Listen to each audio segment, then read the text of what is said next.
I'm Rob Mudde, and I am the pastor. I help pastor the junior highs all the way up to young adults. I was getting ready for today. Jordan asked me yesterday if I would share some stories, and I was scrolling through stories that I could share, and I was like, I don't know how to give you context. As I was getting ready for today, in the front of my Bible, I have a short story. It's only one page long that a mom wrote to me. She hand wrote it, and I think you probably have heard. I don't think it's original to her. I know it's not original to her. And then I want to share what's going on in youth ministry in light of this story. A man was sleeping one night in his cabin when suddenly his room was filled with light and God appeared. The Lord told the man he had work for him to do and showed him a large rock out in front of the cabin. The Lord explained that the man was to push against that rock with all his might. So this he did day after day. For many years he toiled from sunup to sundown, his shoulders set squarely against the cold, massive surface of the unmoving rock, pushing with all of his might. Each night the man returned to the cabin sore and worn out, feeling like his whole day had been spent in vain.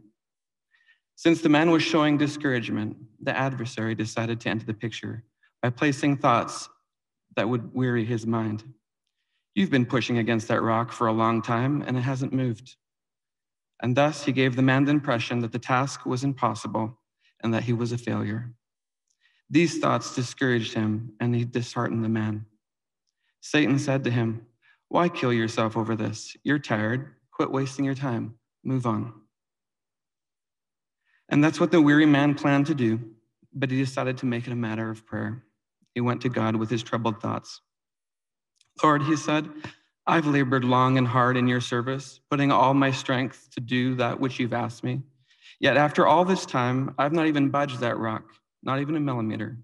What's wrong? Why am I failing? Is there sin in my life?"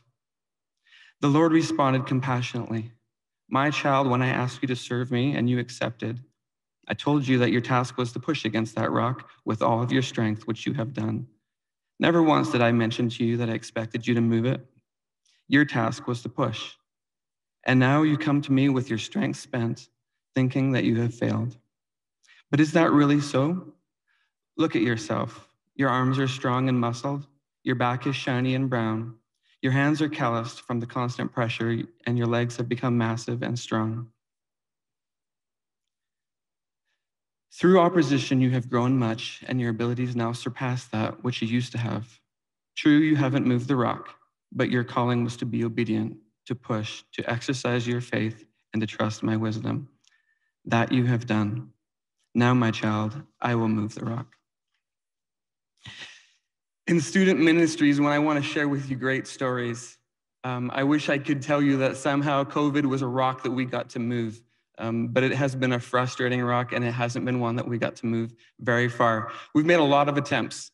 I think we have rerun the layout of the youth center 4 times right now. If you look in there now, there's a whole lot of dividing construction fences. We were trying to make rooms. And it seems sort of like every sort of step forward, there was a step back. A senior in this congregation was going through a lot of personal suffering, and he told me this. We were talking about his wife had chronic pain and had for years. And it seemed like sort of a despairing conversation. And so he told me this. He said, "Rob, at least pain is honest." He said, "Honestly, it will run you over. Honestly, it will push you to run from God."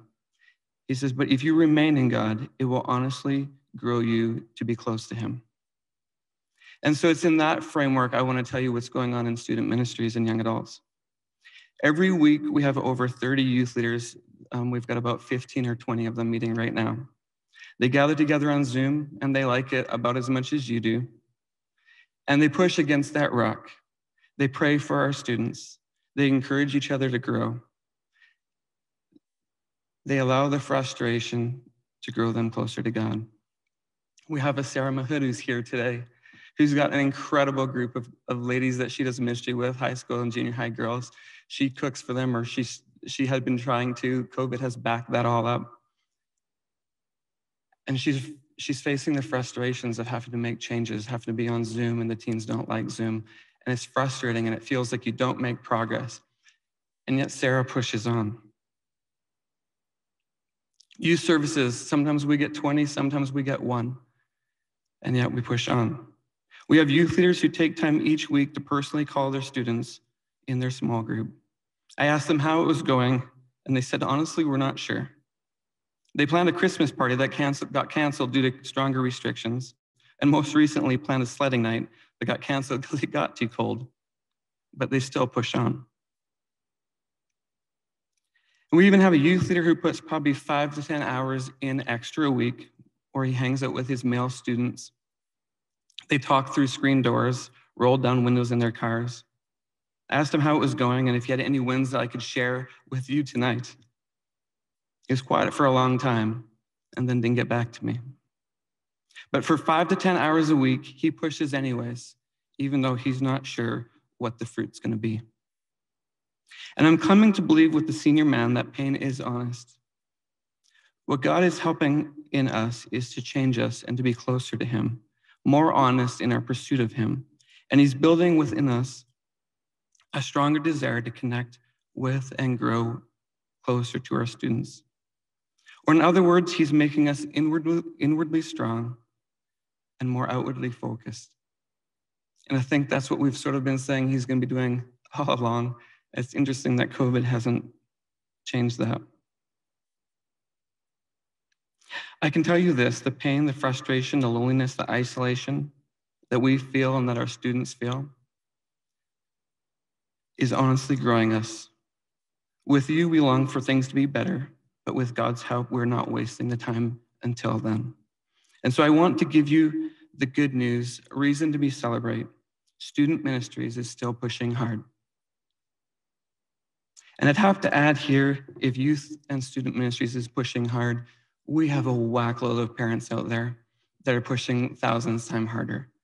Having a teenager and having to go through this and just the rebellion or the frustration or the mental health this causes them, and having to be a mom and dad that is trying to guide them through, it is hard on them.